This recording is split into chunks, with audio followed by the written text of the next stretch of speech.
Hey, what's up? It is Fabrizio. Thanks for joining. So today I'm going to be doing an art stream. Some other people might be joining. I sort of sent out an open link, so hopefully we'll hear from some people. Speaking of which.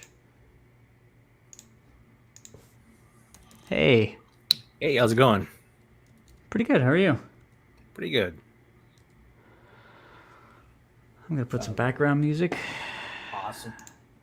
Are you feeling romantic or Always. spacey? Always romantic and spacey at the same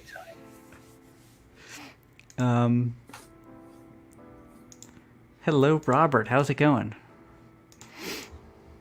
Robert, good friend of mine. Artist, writer, musician. Nice. So I'm going to start off with the most important piece of advice I can possibly give to anybody, and I just wanted to make sure I got this out there in the wild.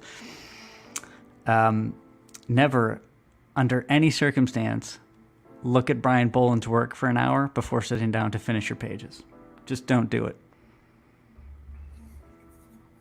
That's gotta be intimidating.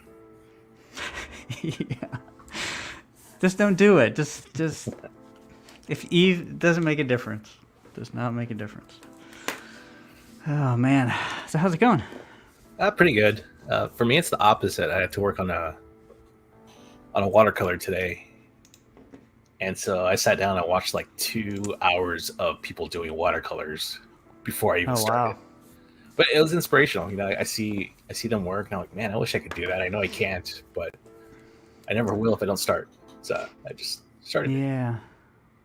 What kind of artists are they? Like landscape or portrait or just YouTube, Instagram people? Comic books or just in general? YouTube stuff, and it was like it was like landscapes. One was like a scene of like London with like a horse carriage going by in the rain, and of course it looks beautiful. Nice. Yeah, watercolors, man. I've had a love-hate relationship with them in the past, and I kind of just resigned myself to. I use them loosely, and I could never get to that like tight stage. Right. But Yeah, I'm not gonna have my camera on, but I'll show you real quick what I was working on. yeah, If I can untack it from my board, just give me a second. sure. Robert or Bill Sienkiewicz. Yeah, it's that slash inspiration versus what am I doing?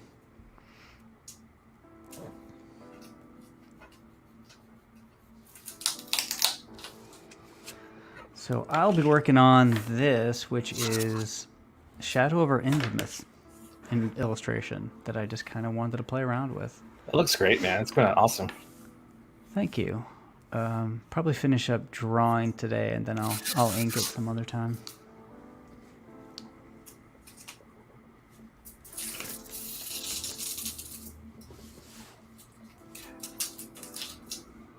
So, what was your inspiration behind doing this? I mean, it's one of my favorite stories, but I really wanted to just kind of break out of some of the stuff I was doing. So I don't want to say it's practice, but it's kind of just practice. But it's going to be like finished illustration practice. And especially with like Halloween and this time of the year, I wanted to do something fun. Not to say that Horace H. Hoover isn't fun. different fun, we'll say. Right. I just finished listening to your interview with. So there's my Samarex dude. oh yeah, Nick Welch. Nick Welch. I'm sorry, I'm totally blanking. Oh wow. Yeah, so it's a sky whale writer. Whoa, that's a cool idea. What is it for? So this is for the campaign that I did for my Second Chance campaign. Okay. Yeah. One of the backers is a paranormal podcast that I listen to called Belief Hole, and one of their earlier episodes they talked about sky whales, like the sky whale phenomenon. And so whenever you never heard of I've that, never heard of it. You're gonna have to fill me in though. it's been a while since I've listened to it, honestly. But like stuff was falling out of the sky, and people were finding kind of like the sticky, slimy substance falling out of the sky, and people were attributing it to this sky whale or sky creature, and they called it a sky whale. I've heard the Kentucky meat storm or something, which I know that sounds terrible, but it's kind of the same idea where like meat was falling out of the sky or something. That is interesting. I don't think I've heard of that one. I'll have to look that one up. But that is cool. I love that. But yeah, so like one of their Patreon tiers is like Sky Whale Riders. And so just that image in my head was always of this cowboy riding a sky whale, like just a whale flying through the sky. That is so And since great. they backed my campaign, I was like, I'm gonna do this painting and throw it in there. That is cool. Yeah. Yeah, the last time I did watercolor, really is probably when I was working on a game, like my game. So it was sort of kind of comic book art, you know. I was using a brush and all that jazz, but then I was coloring in watercolor. That's really the last time I've picked up watercolors. I do it every once in a while, just not often enough because I'm usually working on comic book stuff. I think there's a magic that's supposed to happen when you're like 65, because people always are like, oh, I'll retire and I'll do watercolors. I don't know what it is. Maybe it's a combination of a particular drug they're taking at that time. Got to take ACE inhibitors and watch your cholesterol, that kind of stuff. That's the key. Yeah.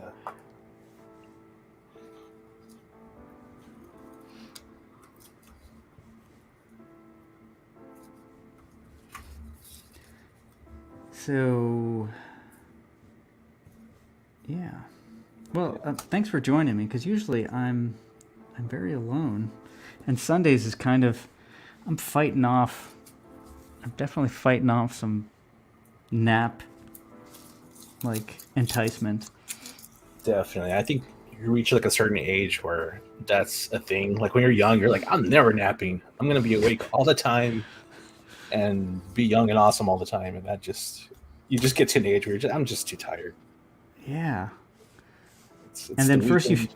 you feel guilty about the nap, and then all of a sudden you feel less guilty. Right.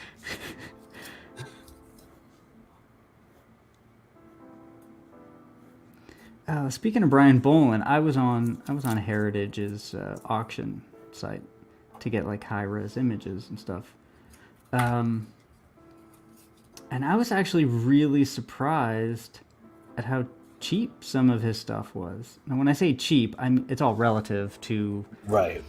if you wanted to buy a Frank Miller or something like that. But man, I thought I saw one for like $4,000, which I couldn't believe that for a Brian Bolin original. Yeah, that's awesome. I could never afford that. No, I know. I think the other ones I were looking at were like $200,000, or Yeah. Wow.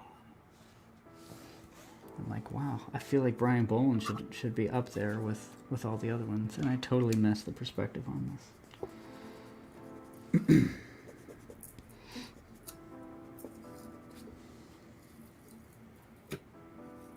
So I saw a post the other day. Now that you're talking about artwork being sold, I believe it was Joe Jusko. I don't know if you've heard of him. Yeah. Yeah.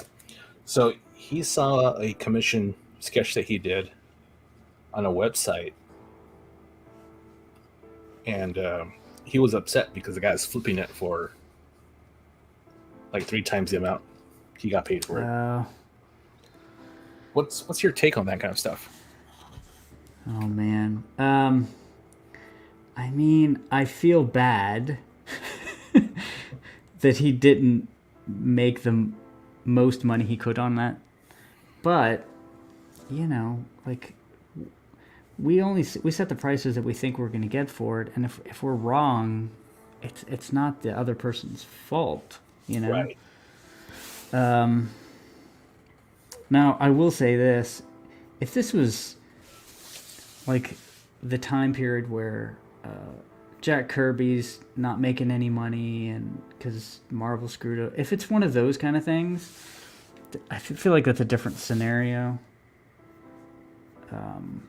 But with the internet and eBay and everything, at minimum, I'm assuming Joe Jusko will change his prices and then kind of make up stuff. Yeah. What do you think? I kind of feel the same way. I feel like if a customer paid for it fair and square, you got what you asked for. You asked for the amount you felt it was worth. Yeah. And so once it leaves your hands, it's no longer you no longer have a say, I guess, what that person does with it. Yeah. I mean, It's like if you, selling our books. If someone buys our books and then turn around and sells it on eBay for twice the price, that's their prerogative, I guess. yeah, that's true. So it's a bummer because you want to see artists get more money, but Right. I mean,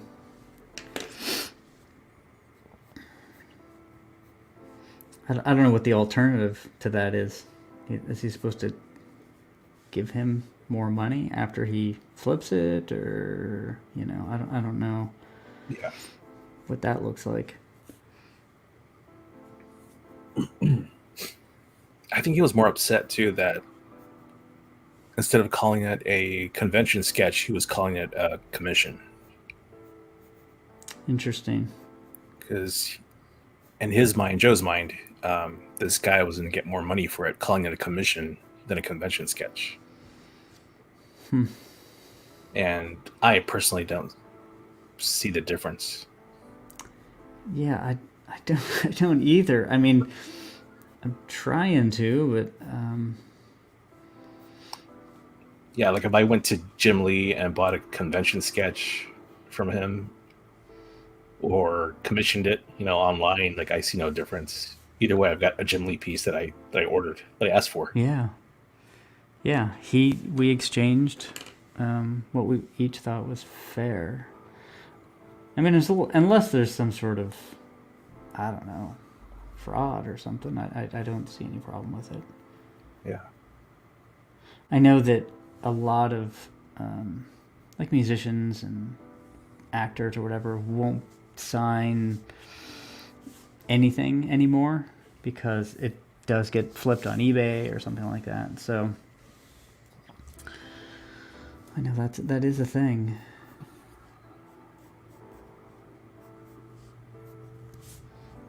Yeah, like what Robert says, he agrees with us. So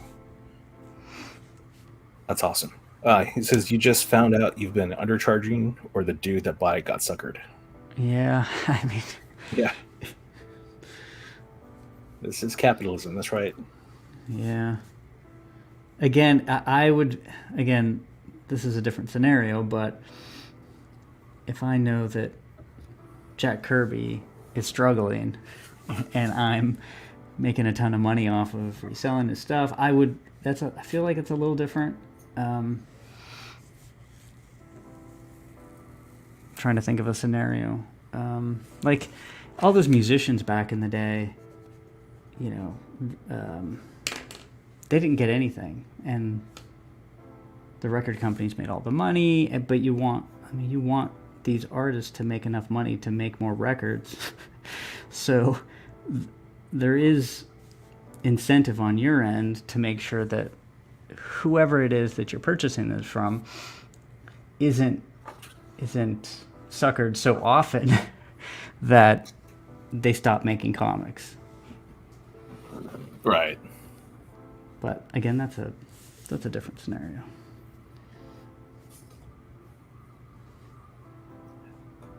Yeah, I don't know. Like I've seen artists post on Facebook or Twitter saying, having a hard time, so I'm opening up commissions. They're on sale right now. Like X amount of money for, I got 10 slots open. And so they need money. I think lowering the prices like helps them get more commissions. But I mean, I also see what you're saying though. If they need the money, then maybe when you flip it, you kick some back to them. Maybe. I mean, again, that's like a almost, what was it? Like back in the day, and that was a long time ago. But whenever it really kind of came out that Kirby wasn't getting any money, he wasn't getting kickbacks, he wasn't getting his original pages back, and that was a big deal. So a bunch of artists got together, and they're sort of trying to get together and essentially give him money, for all of his work. Right. I know it doesn't really apply, but I'm just. That being said, I will be selling this for $5,000.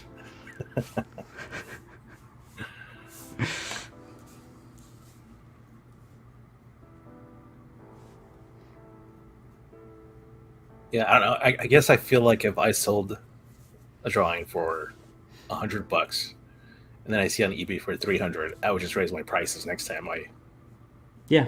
I do commissions. It's just for me that's just a gauge, like a temperature gauge. Like, oh, okay, my work's Yeah. worth something now. So Yeah, I mean, it's not, prices aren't perfect. They change all the time. Art is even harder to judge because that can really go up and down depending on. I mean, if the artist died, if yeah, it's literally something like that happens. So yeah, and it all depends on how hot you are at the time. yeah.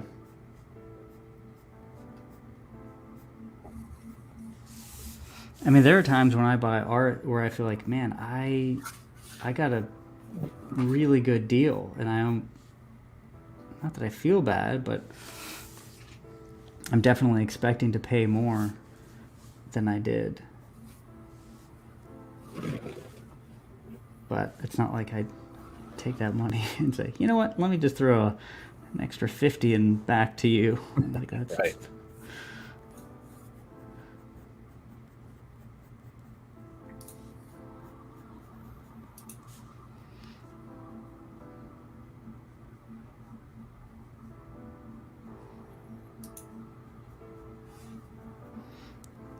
I mean, I look at it. We had an alternate auction last weekend or whatever, and I'm just like happy anybody buys anything, kind of. But of course, I'm not Joe Jusko. Is he? I didn't honestly know he was still doing stuff. Yeah, he is. I guess I haven't seen him on Twitter. I guess I don't follow him or. Yeah, I think he's more on Facebook. Yeah. I've seen him post some of his paintings in progress. It looks like he's doing covers for Conan. Interesting. Yeah. I had no idea.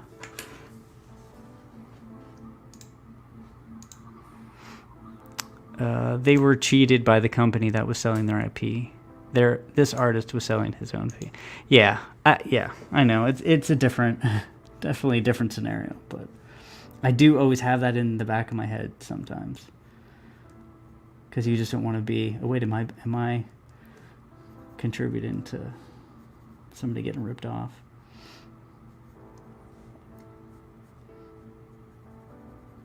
Yeah, and that's another thing I saw recently was an artist talking about, you get upset because you see AI artwork out there, but what about all these artists that are drawing other people's IPs? Like they work for the big two, they're drawing Batman, Superman, Spider-Man.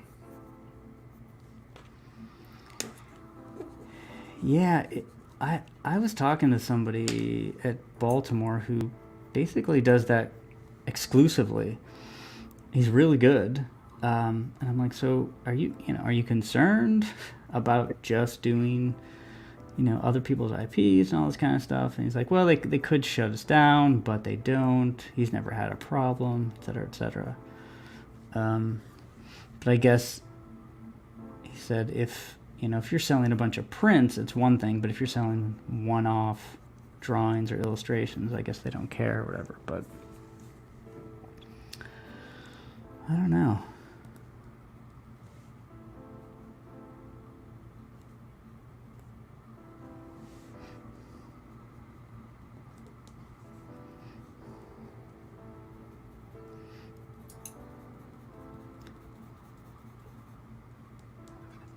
So as soon as fall hits, where are you at? You're Midwest, right? Yeah, I'm in Oklahoma. Um, so I don't know what your fall looks like out there. Does it feel fallish? It does. It doesn't right now. It's still like in the upper 80s.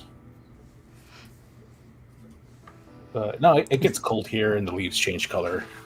Yeah. I was gonna say, as soon as this, like, the temperature changes, and like, I have this list of movies that basically start watching.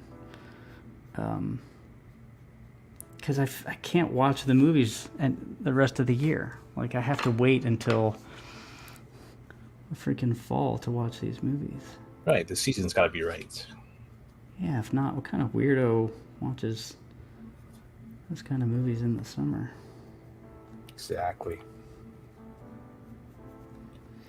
So what movies?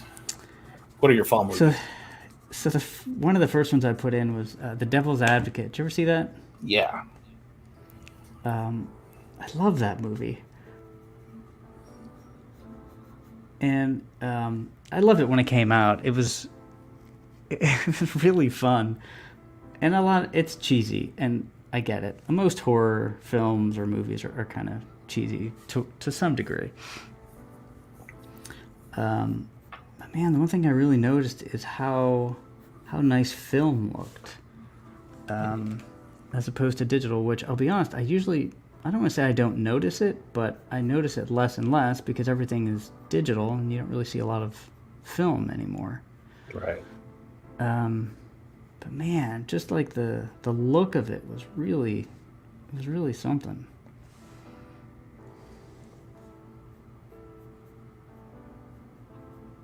Yeah, that was. I'm trying to remember who was in that. Was that Pacino, Yeah, Keanu Reeves. Keanu Reeves, and Charlize Theron?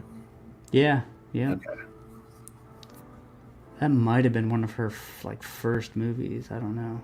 Yeah, I think so. It was a long time ago. Fabrizio's version of seasonal affective. It really is. Yes. It's like I'm hibernating during the summer months, and then as soon as fall and winter hit, I can breathe.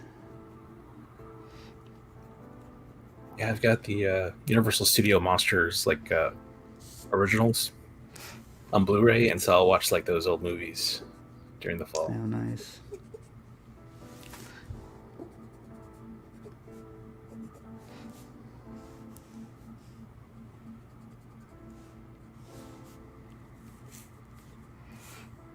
So, oh man, you reading any comics? Yeah, Any books? I just read H.H. Hoover today, issue number 1. Really? Yeah, seriously. Oh, that's funny. Yeah. Yeah, I ordered them, I want to say like a couple of weeks ago, and I just hadn't had time to open my packet till today. I got like 30 books or 25 books or something like that from Alterna. Yeah, the Alternaween deal was pretty good. It was really good. I do like the idea of giving kids comics for Halloween. Yeah, it's different.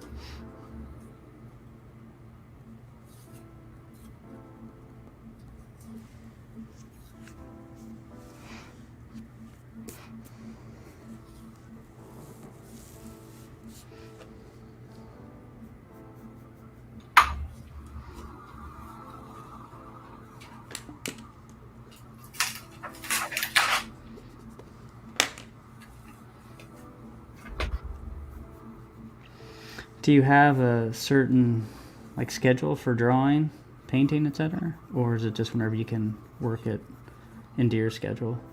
Yeah, usually, like if it's during the week, I'll try to get some coloring done in the evenings between, I don't know, like 7:30 to 9:30. And then on the weekends is usually when I do a lot more. So like Saturdays, I spend most of the day doing artwork. And a little bit on Sundays, but it's football season, so I gotta watch my games. Who is your team? Dallas Cowboys. Gotcha. So I loved football, and by that I love football. The game, I used to watch it a ton. Um, I just don't get a chance to watch it anymore. And after you don't watch it, you don't know the players or the coaches. It's Yeah. really hard to get back into it. See, that's why I could never get into college football. Like the players change every year. Like there's some people who are just diehard. Like they just follow the program. Yeah.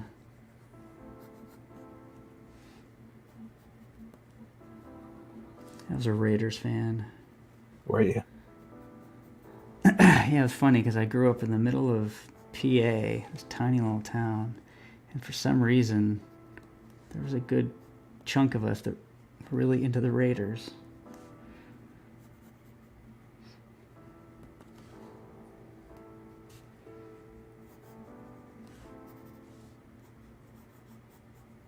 When's the last time you followed them? I mean, I'll put on a game once in a while, but I definitely feel like I don't know enough To be invested anymore? yeah.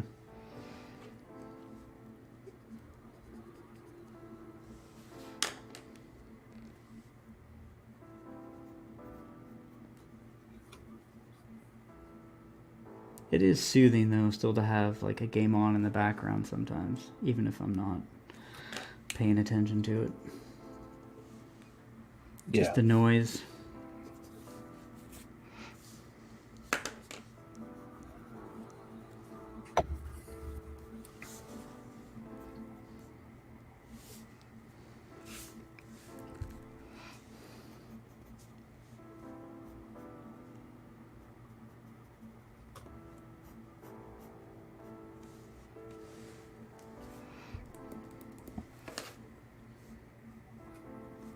I don't know. I'm trying to not act on this urge I have of just putting a giant vacuum cleaner on this guy's head. It's really very strong right now.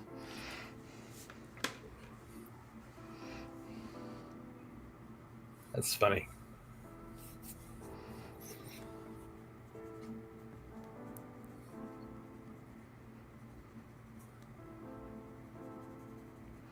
Yeah, these like illustrations or concept art or whatever um, have really been nice because it's less pressure, you know. Right. So I can kind of be a little looser and do things that I wouldn't normally do. So that's been kind of nice.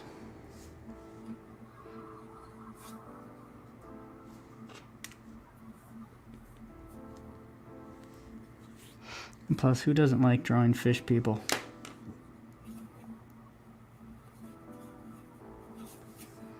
So, what are your favorite Lovecraft stories? I think my all-time favorite story is Picture in the House, which is it's like a 6-page short story. Basically, this historian is out riding his bike somewhere in Massachusetts. It starts storming really bad, where he needs to take his bike and kind of take some shelter. There's this old decrepit house. He kind of knocks, doesn't think anybody's in there. So he walks in, and there's a creepy old cannibal book.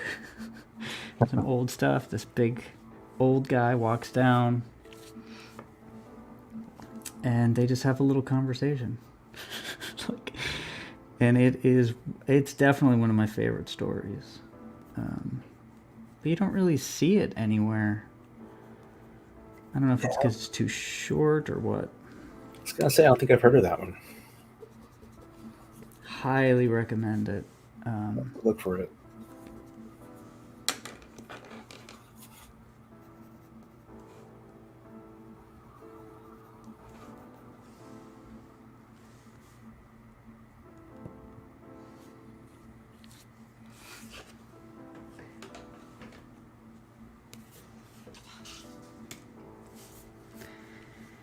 Yeah, as far as comic books I'm reading, the answer is unfortunately zero. Like, I keep telling myself, I'm like, oh, I'll make some time here and there, but man, that's tough.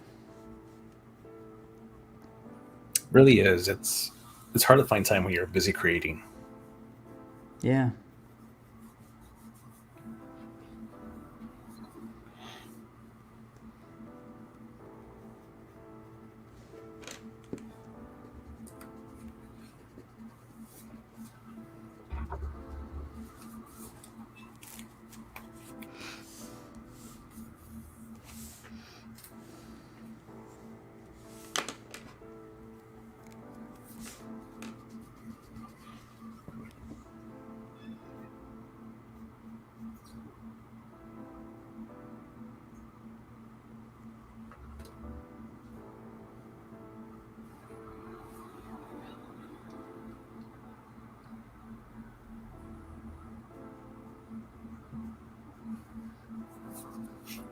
I think one of my favorite H.P. Lovecraft stories is The Festival.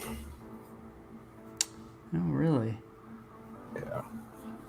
That's an early one, I think. Yeah, I think it was.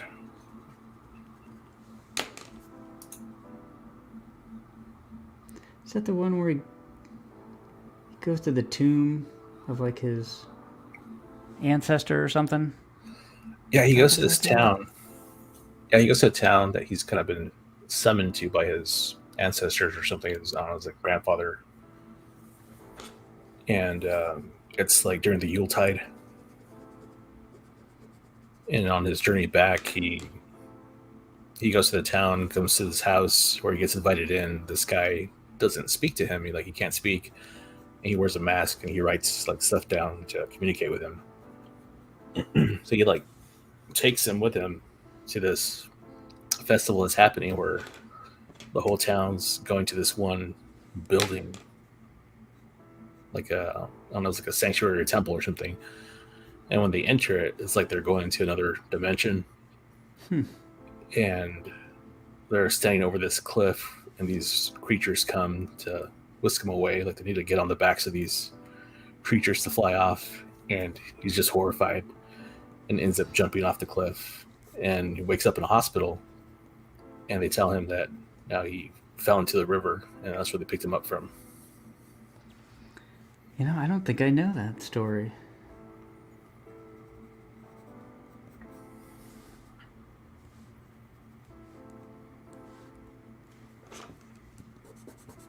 Were the creatures sky whales? They were sky whales. Is it sky whales? Cloud whales? What is it? Yeah, sky whales.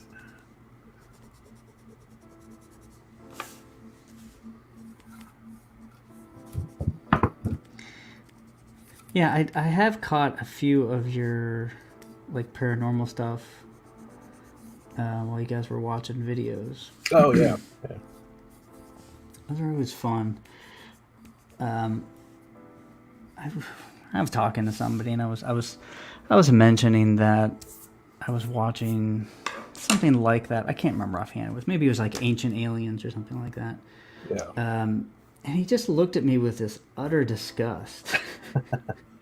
And I'm like, it's okay to have fun. Like, you don't have to believe it. You can believe it, but it's okay just to, for a few minutes, imagine if this stuff is true. Like, Right. it's okay. Yeah, and that's honestly my favorite part. Is just speculating, like what's happening, what's really going on. Yeah. It feeds the imagination.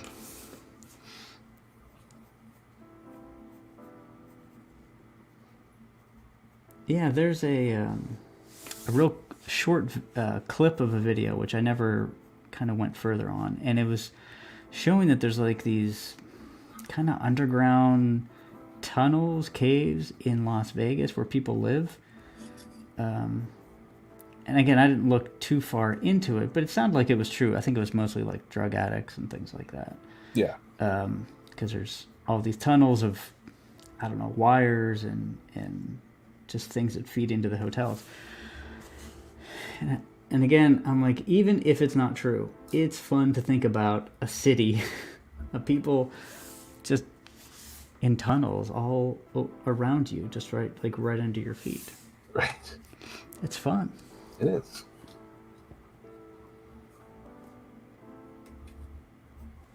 Now, I guess if that was true, and there were like Morlocks coming up and eating us every once in a while, they wouldn't be as fun.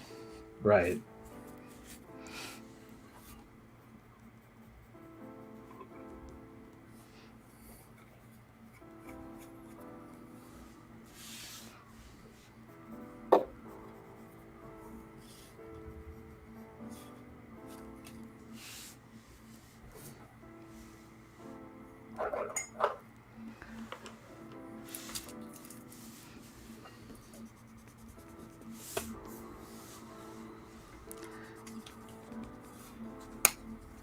I know some people will go to inks like really early if they're the one penciling, but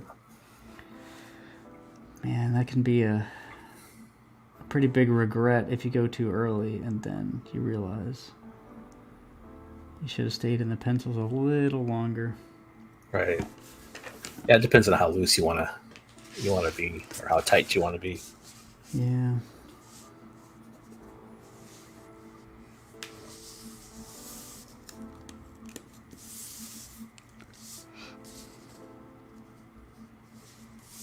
When I do convention sketches, it's usually really loose, and then I'll just go to inks.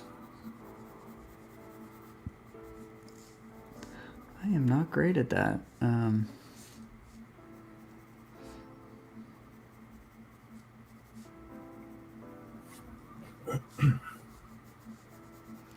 When I went to Baltimore a couple weekends ago,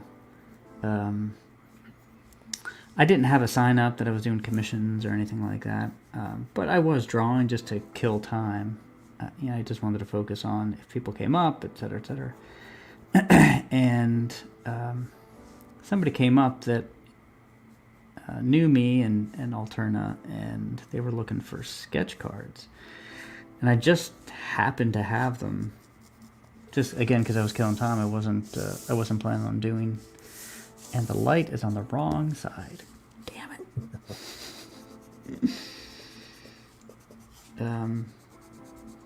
But it was funny. He's like, "Hey, can you do these 2 sketch cards for me?" I'm like, "Yeah, sure." And I realized that was the first time I've really had to do it sort of on demand. Usually I'm on my couch watching an old TV show or something. But he's, walking around the convention waiting for me to get done. Did you feel stressed? It wasn't stressful because they were sketch cards, because that's small enough and I can do those pretty easily. But if it was a bigger sketch, it might have been. I don't know. I definitely feel like I would have been a little stressed. Actually, I think the biggest stress would be if somebody came up and said, "Okay, can you do like Wolverine or something?" That would be stressful. Yeah. Not because I don't know Wolverine, but I can count on like one hand how many times I've drawn Wolverine, and to like have to knock something like that out would be tough, I think. Yeah. It's these iconic characters like Superman that I would just have a hard time with. Yeah. Because you have this mental picture already of what they look like and what it needs to be, and you're like, I can't ever live up to that. Yeah, and do you do a pose that's been done a million times? Right. And do you have to come up with a new pose for Wolverine? Really? Like I don't know.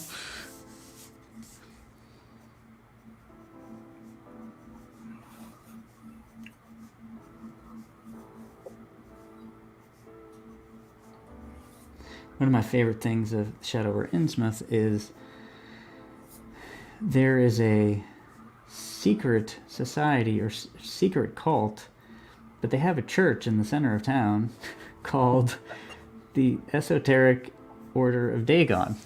Right. And that always made me laugh. I'm like, wait, what? Doesn't even make any sense.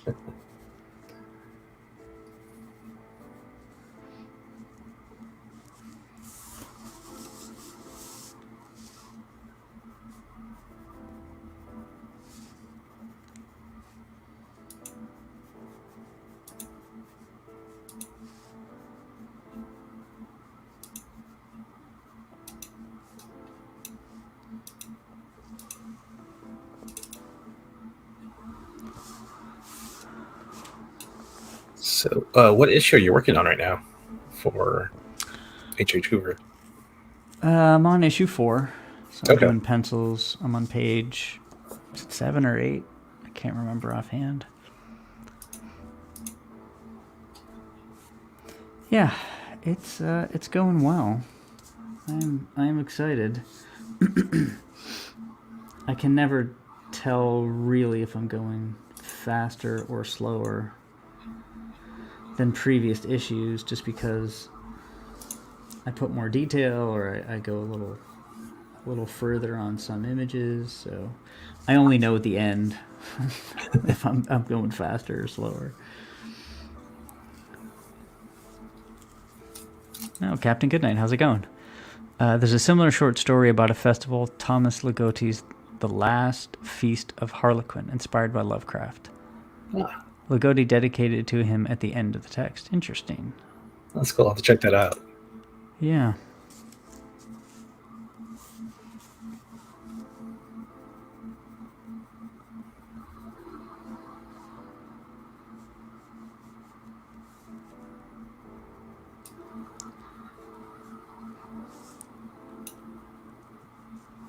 So I've been obsessed with Brian Boland, and I know we all go through phases, and we're like really into an artist, and I've always loved Brian Boland, but ever since he had an interview on Cartoonist Kayfabe, and he said that he always used a brush, that blew my mind, because to me, like a lot of his line work looked like pen to me, because it was so perfect.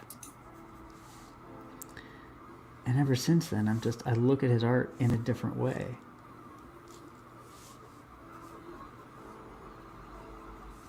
That's interesting. Because there are some things I'm like, I would have sworn it was pen. I would have sworn it, but I guess not.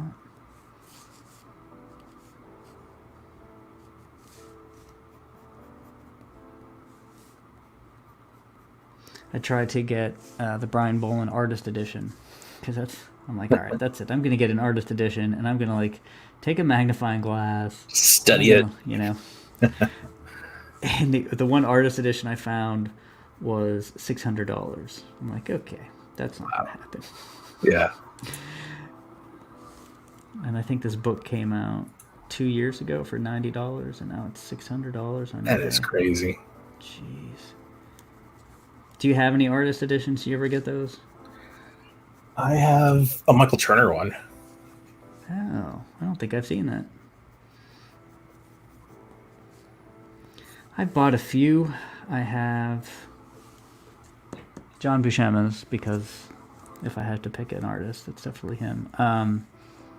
Jim Lee's. I think he has a few, but this one I think was the X-Men, maybe. Yeah. Now I'm afraid to pass them up, because then, like, I'll never be able to buy this book because it'll be $500 to buy it. Right. Captain Goodnight, Last Feast of Harlequin was one of the stories included in a graphic novel of Ligotti stories, The Nightmare Factory. Yeah, I will definitely have to check that out.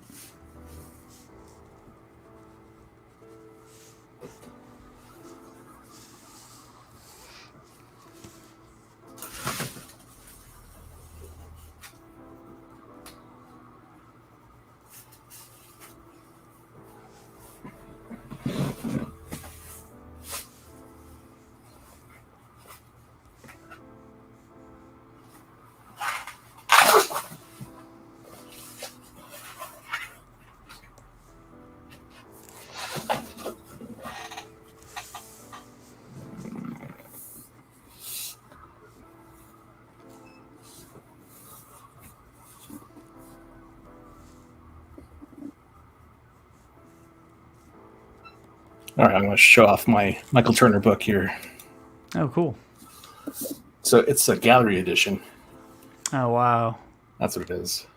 Yeah. The sucker's like 11 by 17. That is so nice. Yeah. Crack open pages here. Yeah. Is it a bunch of different stuff, or is it just like one or two issues of something? Or I want to say it's one story, one or two stories. And then at the end, it's got like a gallery of just different pages that he's done or covers. I don't think I've ever seen that stuff before. I think I might have. Go ahead. I was just having this is their introduction of Supergirl that he did. Oh wow. Yeah. Oh, you know what? I do remember Supergirl. Yeah. That's right. Yeah. That's cool. Yeah, you can learn so much from having access to that stuff. Yeah. I love this. This is just so massive. So oh my lord. Yeah, that's fantastic. Jeez.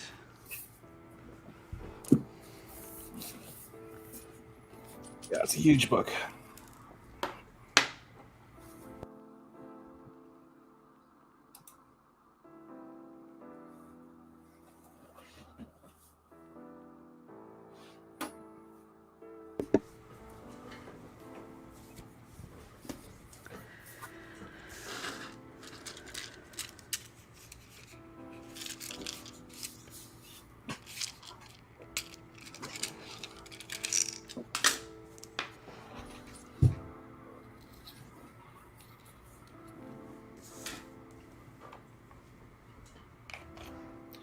Robert, so it's printed 11/17 and you can see the art at 100%.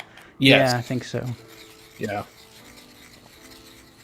Yeah, and it's just his pencils, and they added the lettering on top of it.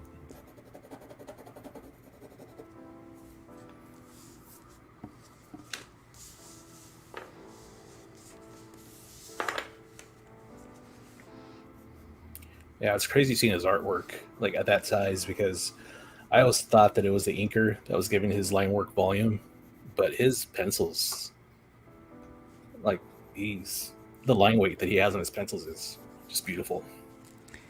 Yeah, it really is. There's nothing like looking at the original pencils.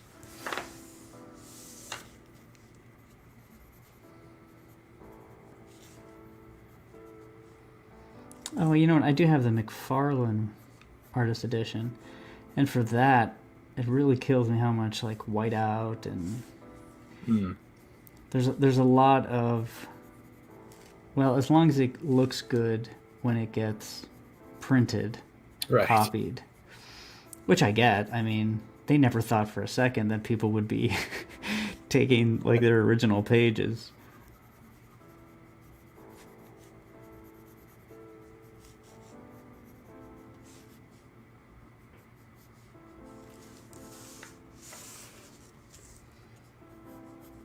So I've definitely set up like a challenge here with water. Because I don't think I've ever drawn water before, so this is gonna be some trial and error. That's fun.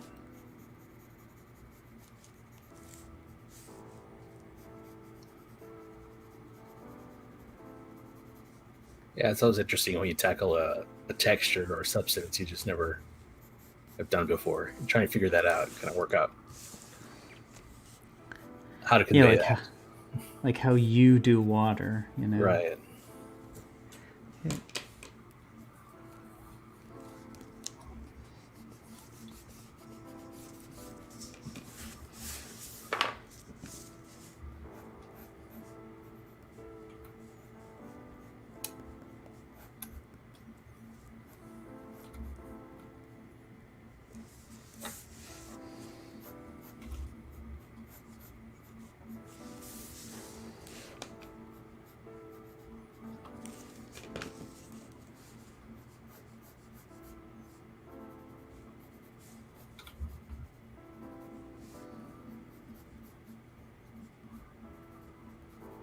And then at a certain point, you're like, okay, my water sucks. Who does good water? And then you're Yeah. like on the search for some comic book artist. Yeah. Yeah, I do that all the time. Do you have like a certain go-to artist that you look up for that kind of stuff? No, I Or do you wish I just did. yeah. Um, for me, anatomy is John Buscema, but he doesn't.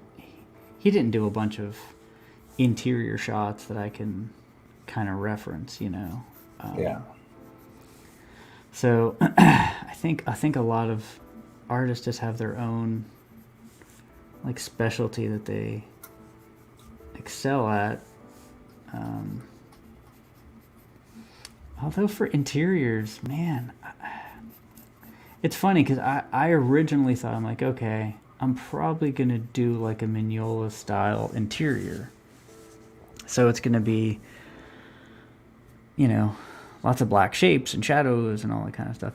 But it didn't work for the other drawings I was doing. Um, so to this day, I'm still not sure, like a good artist that kind of looks like my stuff or that I could use for reference. Right. Robert mentioned Bernie Wrightson. Yeah, I mean, I probably, if there's anybody, it's probably Bernie Wrightson. Although, I'm trying to think, I don't really look at a lot of his stuff that often. I think there's something to be said of like, when you first see an artist's work, was it like in a story? Because I feel like if it was in a story, then it gets like imprinted in your brain differently Yeah.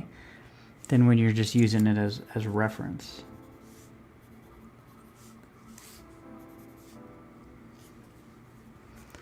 Um,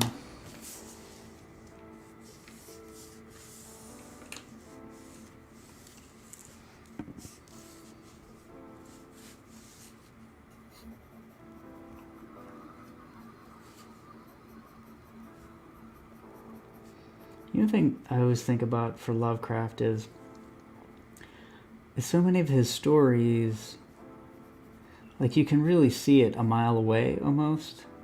Yeah. So that's like, even though he kind of presents the ending as a twist, it's rarely actually a twist. It's true. But I guess I don't think there's anything wrong with that. I used to. I'm like, okay, well, we don't want to. Because if you overplay your hand and you give him too much at the beginning, then the twist will be pointless. But I think he just realized, listen, it's not just about the twist, it's about the atmosphere and all these other things that I'm Yeah. throwing at them to make it, interesting.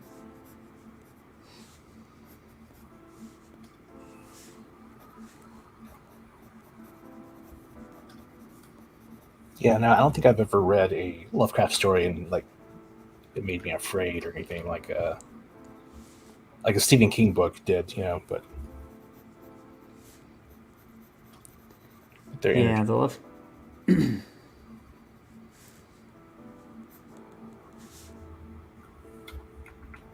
Did you read a lot of Stephen King growing up, or not growing up? I mean, now. Not now. Growing up, yeah, I actually did.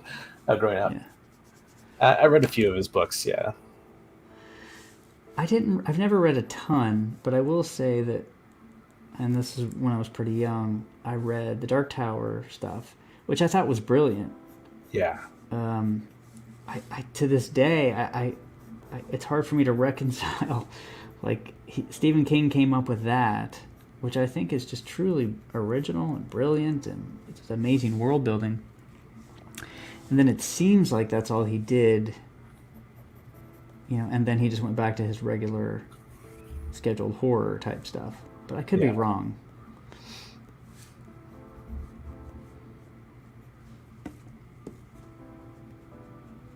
I mean, I even loved the comic book with Jay Lee. That was whenever I realized Jay Lee had been practicing in his off time. Poor Jaylee. No. I mean, the style changed a lot from like his early stuff to whenever he sort of came back and did Dark Tower. Yeah. I loved it. I mean, I own some of it.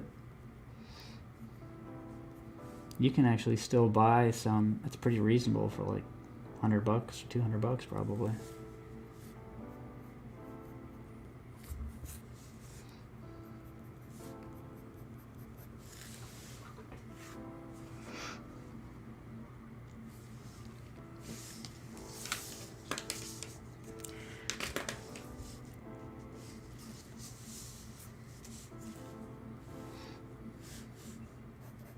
And I just realized I have no idea what overalls look like. Just think of Chucky. Chucky wears overalls. Yeah, but I are there's pockets in the front, but I'm a little fuzzy on it. Just one big pocket in the chest, like a kangaroo.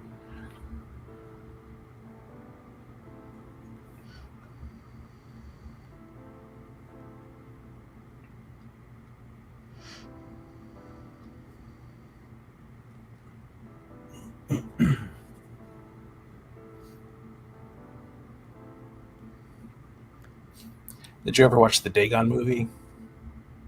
No, I heard it's good though. It's not bad. It's almost like more of a Shadow over Innsmouth movie than it is Dagon. I remember seeing the trailer for it and thinking it looked good, like visually. Yeah. But I never haven't had a chance. Yeah, I mean, for the low budget movie that it is, it's not bad. I've yet to see a really well done H.P. Lovecraft movie. Yeah, that is the kicker. I did really like. I mean, it's '70s cheese. Is the Dunwich Horror? The Dunwich Horror. I don't think I've seen that one. You got to be in the mood for '70s sort of stuff, but I thought that was pretty fun for what it was, for sure. Did you ever see the silent film Call of Cthulhu? No, I didn't. I have seen clips of it, but I've never seen the whole thing. I do recommend that. That I thought was done really well. Okay.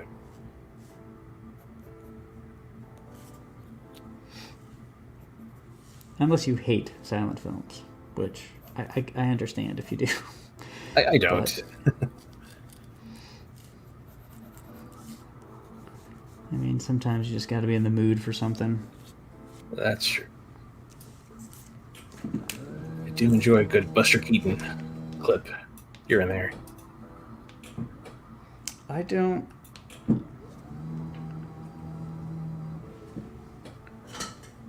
Trying to think. I don't know if I've ever seen any outside of clips or anything like that.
Have you ever seen The Endless?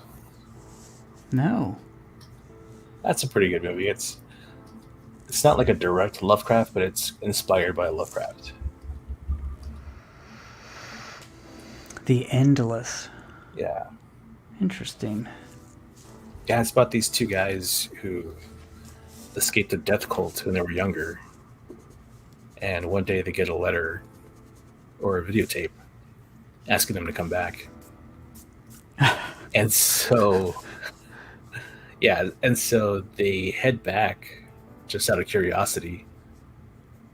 And all these people they left when they were younger are the same age. So I think they escaped the cult when they were like 10, 12 years old, and now they're like in their 30s, 40s. And so they haven't aged. And so they're curious That's cool. as to what's going on.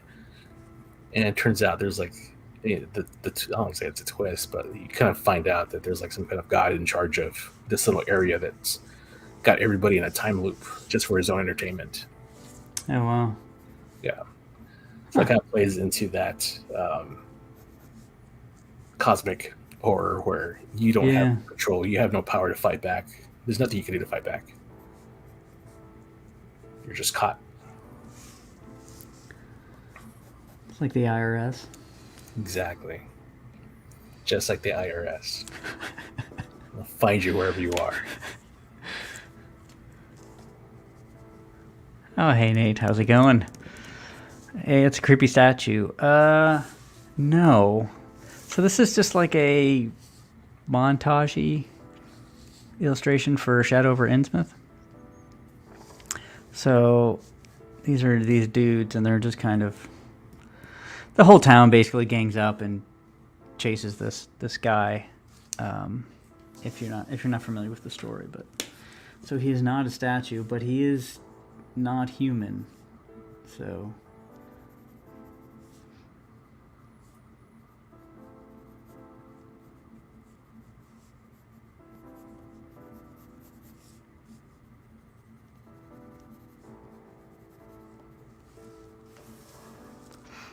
I've heard it theorized that the feeling of helplessness is essential to good horror and humor. And humor. Or helpless to laugh.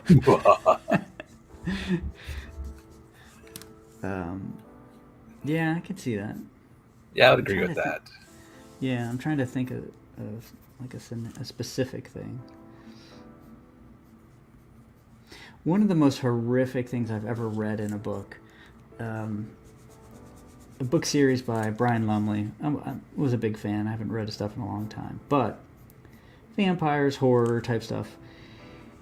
And there was a particular scene where this vampire was captured by another vampire, and she was trying to escape, and there are these tunnels, etc., etc. Anyway, she does manage to find her way through like these caves,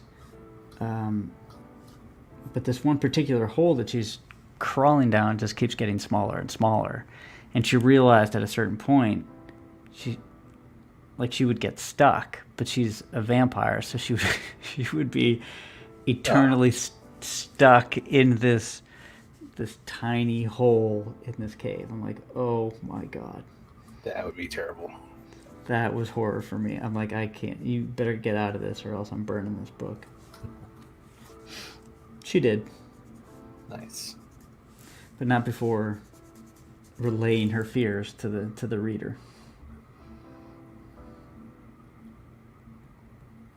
That would be awful. Yeah, it really would. I mean, I've had a couple of day jobs like that where I just like, if I'm here forever, that would just be terrible. Yeah.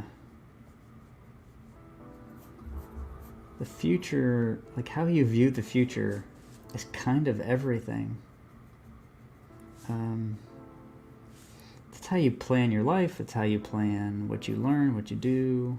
I was watching Fear the Walking Dead, and it's kind of on in the background. I'm not really watching it.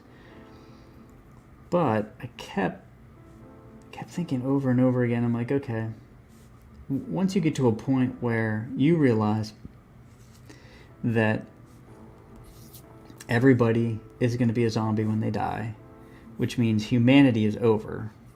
Right. There is no more humanity. Man, what is the point?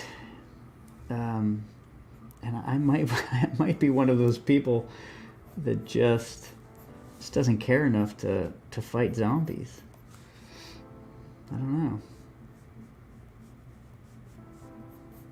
I think your survival instinct would kick in. Yeah, I mean, if something's chasing you, but I mean, it would be tough. It would be tough to muster up, you know, like enough energy every day to go forage for food and look at abandoned cars and hope there's some bandages in there. Ugh.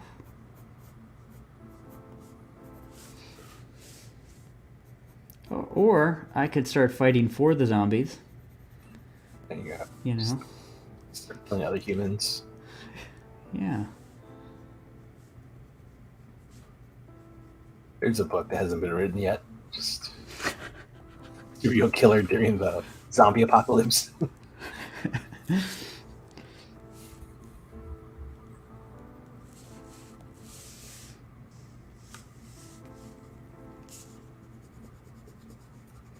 So I think you might have actually been on the stream when I was doing this drawing originally, and I was talking about how the dude was part fish because at the end of the story we find out, you know, he's part fish and all that kind of stuff.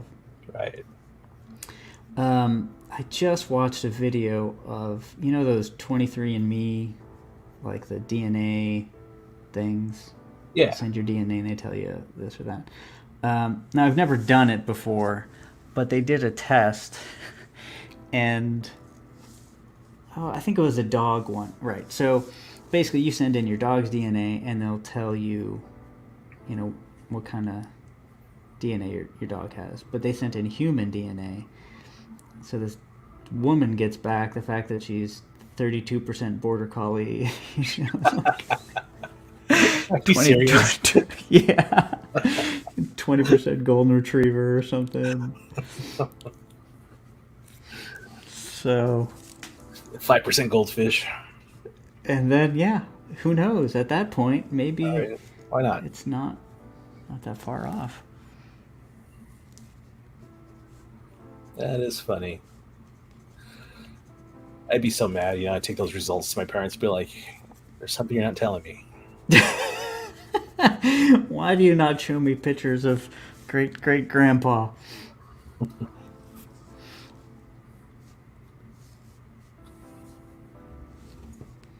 He was the family dog this whole time.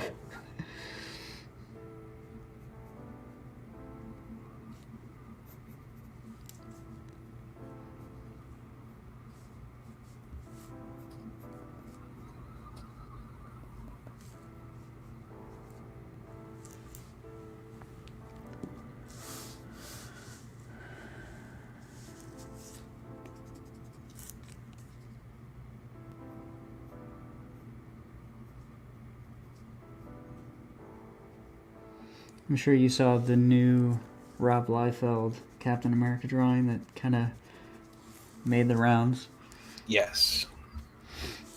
I told him that he should have leaned into it more. Because he seems to have backed off from his original. Yeah, he should have. Yeah, should have just done a duplicate straight up. Like, no, he's like made it even bigger, like the chest, even larger. Like Captain America, bigger and better than before. Oh my god, that would have been so great.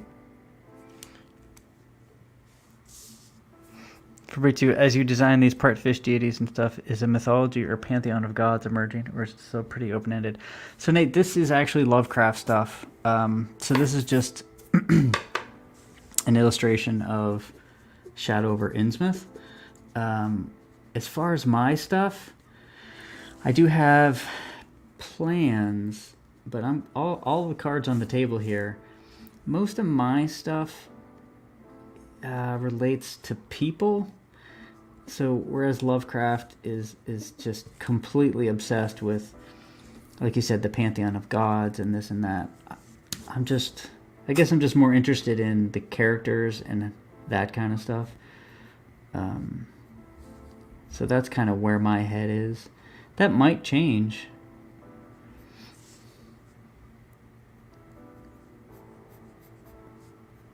Could definitely change.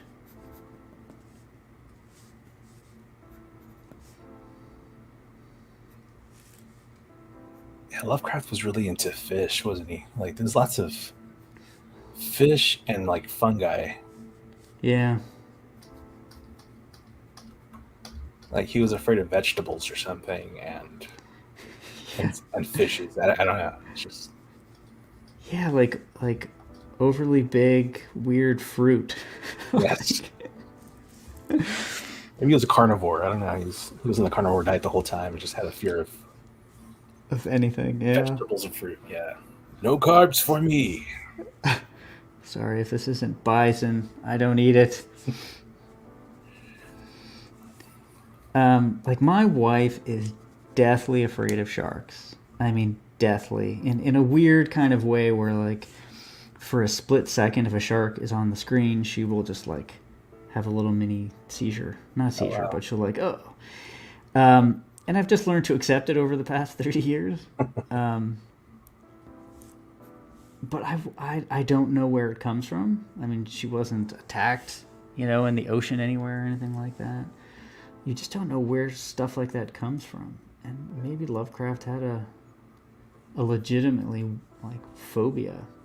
He was mugged by like fruit or something at some time that stuck with him. I think that's the most plausible. I think so Uh, too. I'm sticking with that. That's my theory.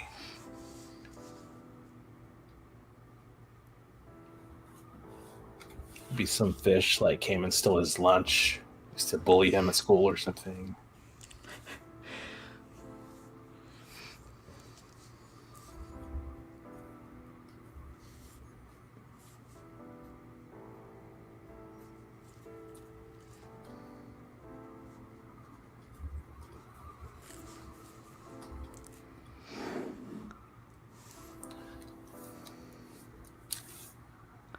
Robert, how did I not know this about Stacy?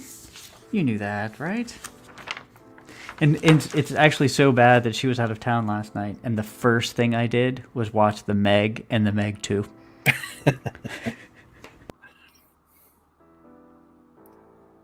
That's awesome.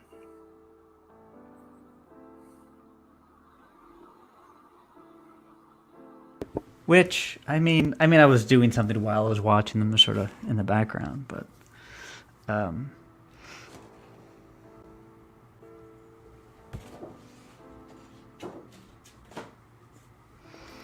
yeah, I think I have a healthy fear of fish. Um, I am a big proponent of just staying out of the ocean, though. I just don't like even if we're not talking about giant sharks and animals, like bacteria. What is that one bacteria that goes in your brain and eats away your brain? I can't Yeah, think of it's it. the not good kind.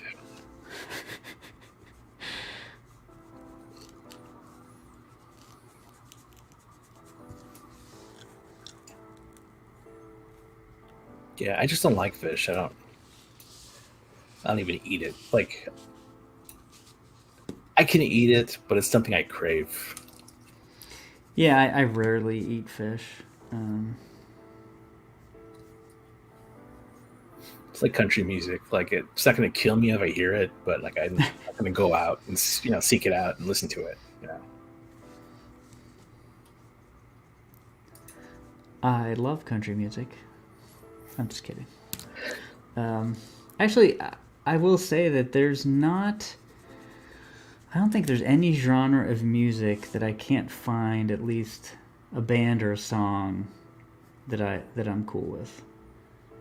So, but yeah, I mean, if country music comes on the radio, it's probably getting turned. Yeah.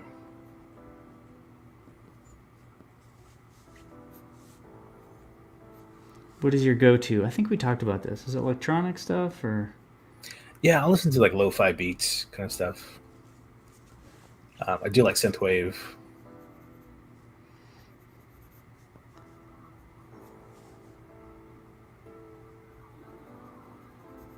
One of my favorite bands is Time Cop 1983. I do not know that band. I think with the advent of Spotify it's just we have no common like areas. Right. You could probably name 15 bands, and I would have no idea what you're talking about. And then I would say, hey, well, have you heard of? And you're like, no, I don't know. I mean, unless it's a radio friendly stuff, but Right.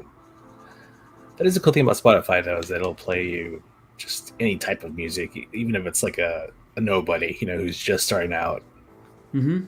Like it, just the algorithms, like, oh, you like this kind of music, then you'll like this. Yeah. I've definitely discovered bands that way.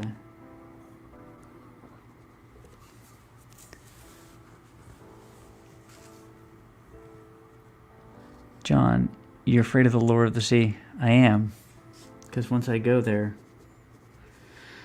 I'll meet some relatives. Prions? Prions? Are the bacteria that eat your brain. Ah, that is good to know. Mm. I was never afraid of fish until I came across a grouper in the Bahamas that was literally big enough to eat me in one gulp. What? Wow. Yeah.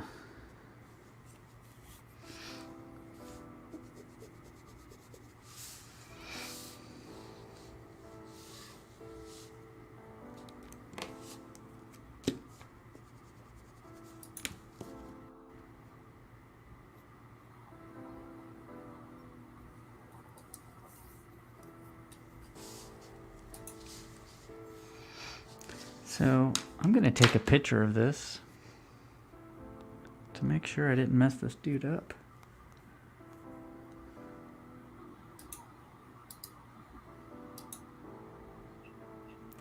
Cause I'm feeling like he's a little wonky.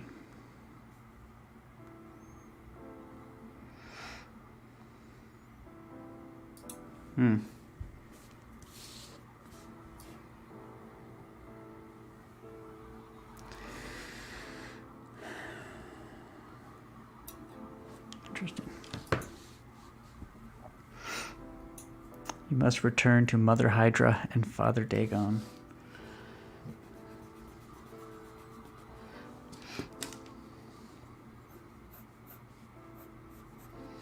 I don't know, as soon as I turned 18, I was out of there. I think his coat's getting too big or something.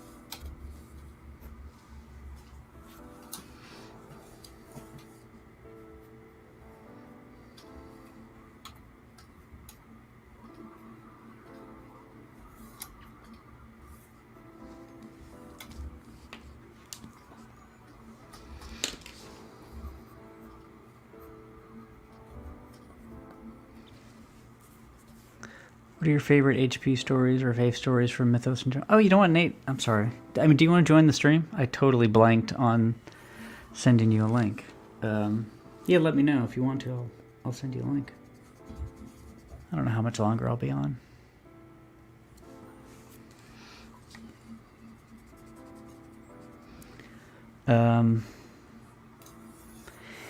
Yeah, I was talking about the picture in the house. That's always a go-to for me. Yeah. What are your top three? All right. If I have to pick three, we're going Picture in the House, Dreams in the Witch House. That's a good one. Jeez, one more. Okay. At the Mountains of Madness is good. It's still And long, it's- but it's good. Yeah. All right, last one. Thing on the Doorstep. I think maybe Thing on the Doorstep. That's a good one.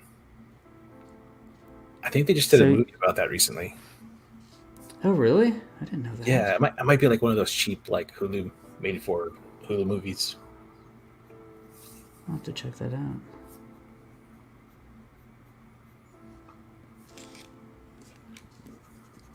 So yeah, I actually, for the most part, like, you know, more people centric. I mean, Thing on the Doorstep is definitely. I mean, there's no ancient cosmic sort of horror in that. Yeah. That's the one with the witch, right? It trades places. Um, yeah, Thing on the Doorstep. Yeah, yep. Trades places. And...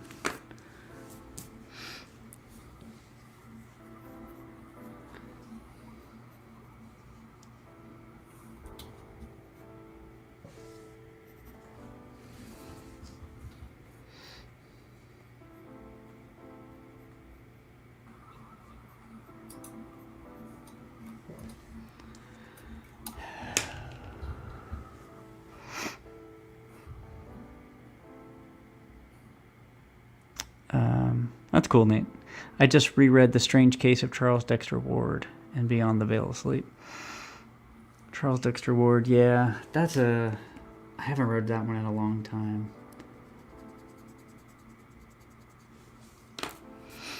But I do love anything like that where it's old ancestors that are doing stuff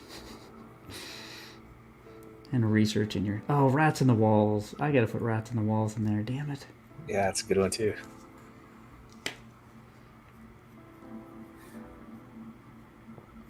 It's another one of my favorite ones. It's The Lurking Fear. I don't know if you've Yeah. that one. Yep. That's the eyes right at the end? It's the little things coming out of the castle with the eyes. Yeah, Is it's that like the Lurking Fear? it's an old mansion, Yes. the Mortense mansion. Yeah. And they have one blue, one brown eye, something with the eyes. Yeah, something like that. Yeah, where it turns out it was like a genetic defect. These people Yeah. were inbred. There's lots of inbreeding stories too. Something else I noticed. Yeah. Definitely.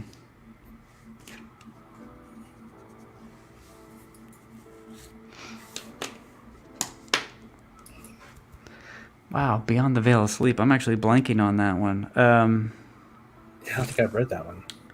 Which one is that? Beyond the Veil of Sleep. Is that That's the one not with the two the drug? device. Oh, go ahead. Isn't that with like the weird device that? Yeah, maybe I'm wrong on that. What do you think it is? I remember a story about these two guys who get into drugs, and when they fall asleep, uh, they go into like the ether or something, and at the end, like there's something looking back at them and chases them back, Yeah, and I one of them think that. dies. But I can't remember what that's called. I don't know if it's that one or not. I think that sounds familiar. The hillbilly gets put in asylum. Yep, he dreams he's. It's amazing. When you put it in that way, in those Yeah. terms, it definitely loses a little something. But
Okay, John. Yeah, that sounds familiar. The supernova.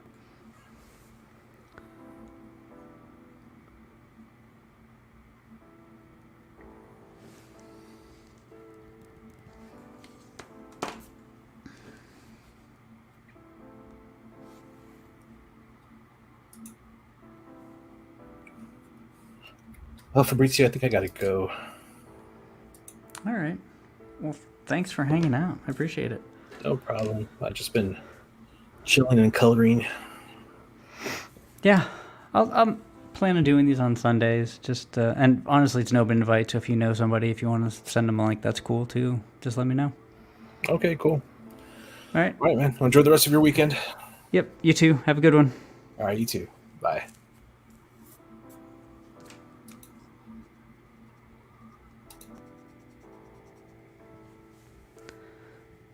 What's the one where the main character finds an underground civilization? It's under an Indian burial ground. Ends up getting mutilated and posted at the entrance as a sentry.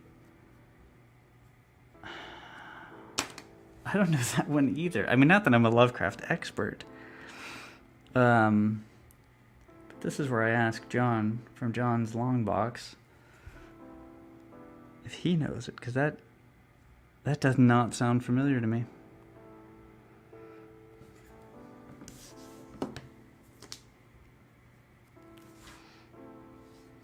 Because I am struggling with this guy's leg and hand. Yeah, I don't know that one. Now, there were a bunch of stories out that are actually August Derleth, which you can look it up. He's the guy that basically published Lovecraft after his death. But there's a lot of stories that have Lovecraft's name, but is actually Derleth writing it. So I haven't read much Derleth, so that's always a possibility.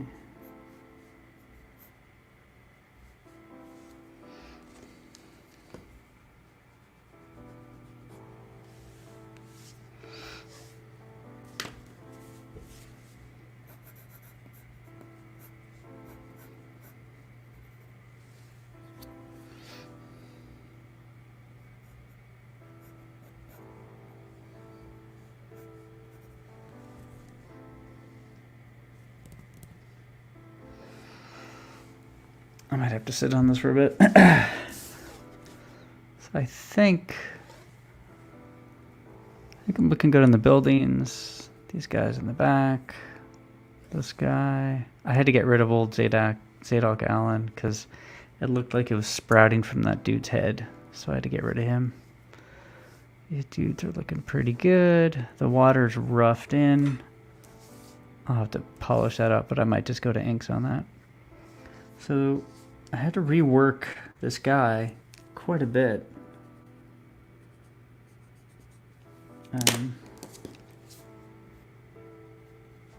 But I just did the very useful tried and true method of taking a photo, flipping it, and then seeing where things are kind of going wrong.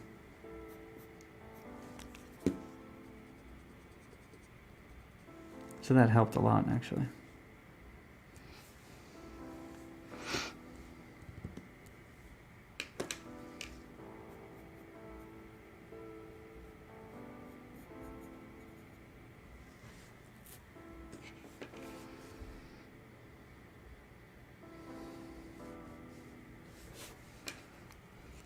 So here's the question.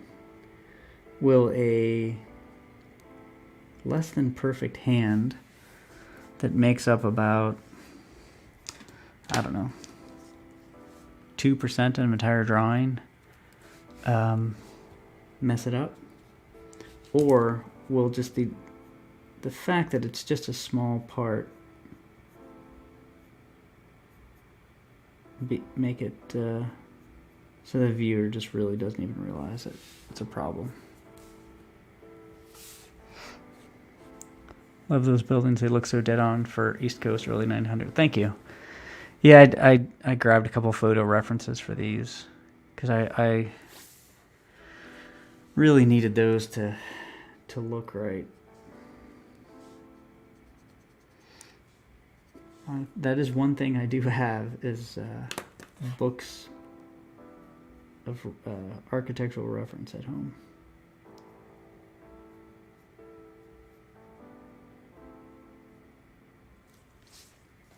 I'm not a fan of that hand yet, still.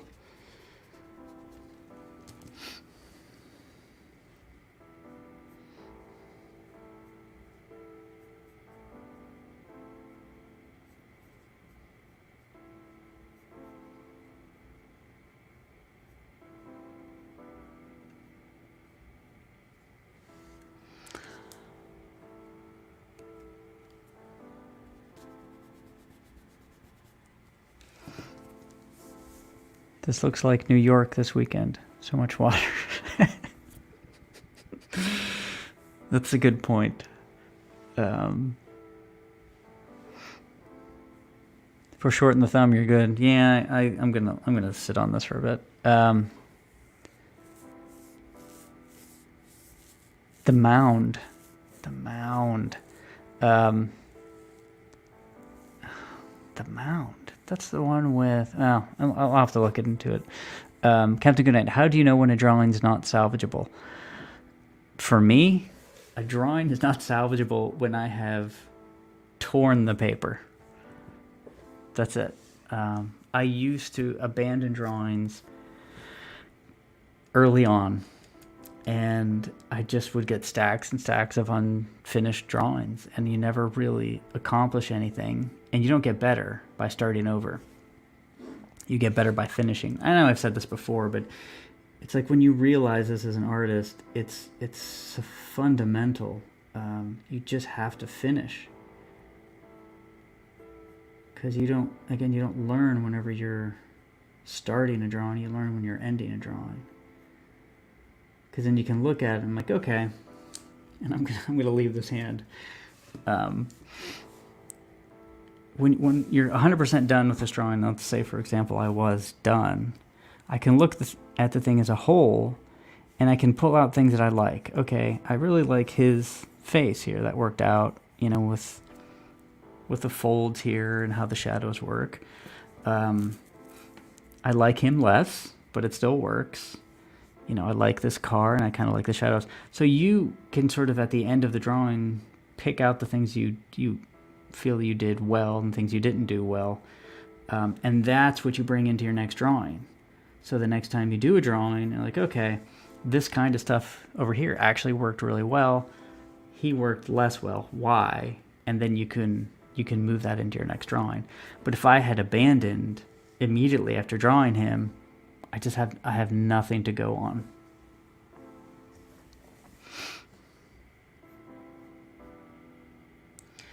So I have these things I call surprise hands. And it's like hand gestures that one makes when, being surprised. Or, oh my lord, I think it's just getting worse and worse. Okay, I'm gonna hold off on that. Yeah, the surprise hands. So it's almost, it's not a fist, it's not like an open hand, it's just, you're getting prepared for something. So I have a few of those that I use all the time. Lily Love God 1113. How's it going? Where did you learn to draw?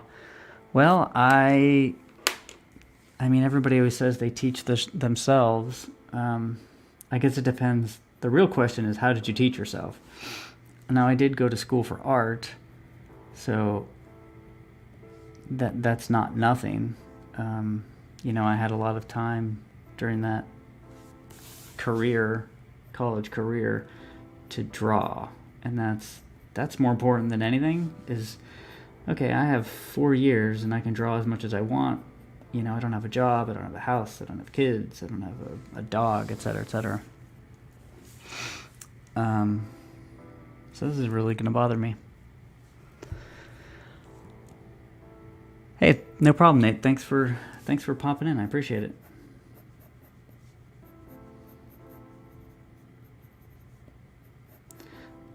Yeah, so the question is kind of always, where did you learn to draw, or how did you learn to draw? And I mean, it's not an easy question, but for me it's books and approaching drawing very technically. So I've really spent time learning perspective and anatomy and all of the technical skills before sitting down and really doing comic books. So I've done quite a bit of illustration and 3D modeling and things that help my comic book drawing art. Hey Blake, how's it going? Thanks for popping in. I appreciate it. I am almost done with this, the pencils at least, and then I will be saving the inks for another day for sure.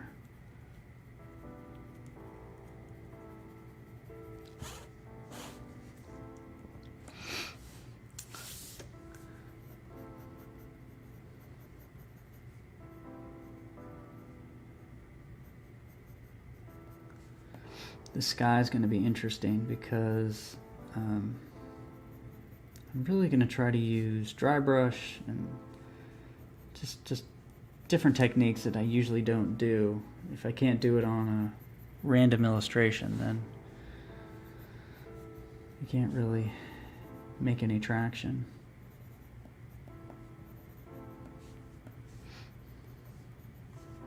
So this is going to be fun to sort of experiment with.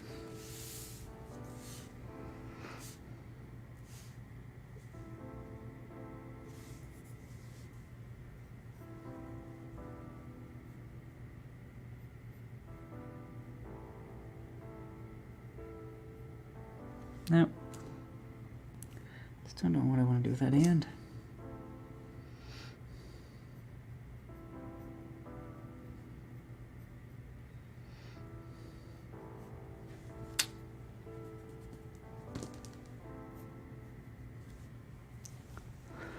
That is killing me. So I'll just jump to something I can do, which is the clouds.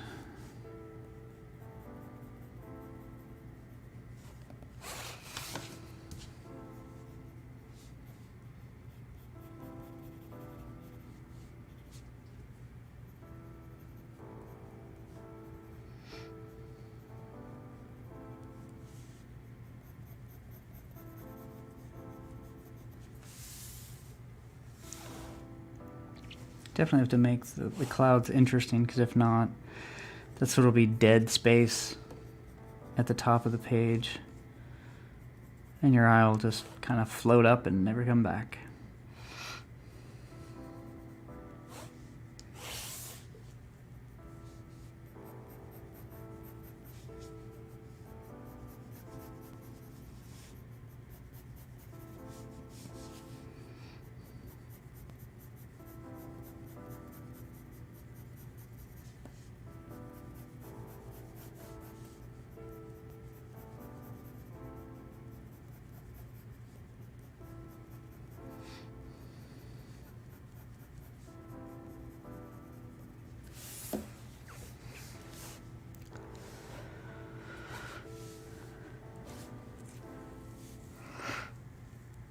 All right, looks like I'm at 144 here for the day, which is quite a bit.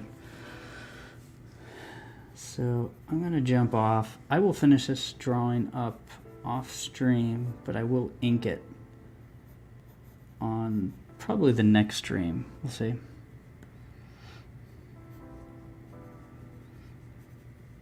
Trying to get these done in a somewhat timely manner. And then maybe this will go up on my website for sale or something.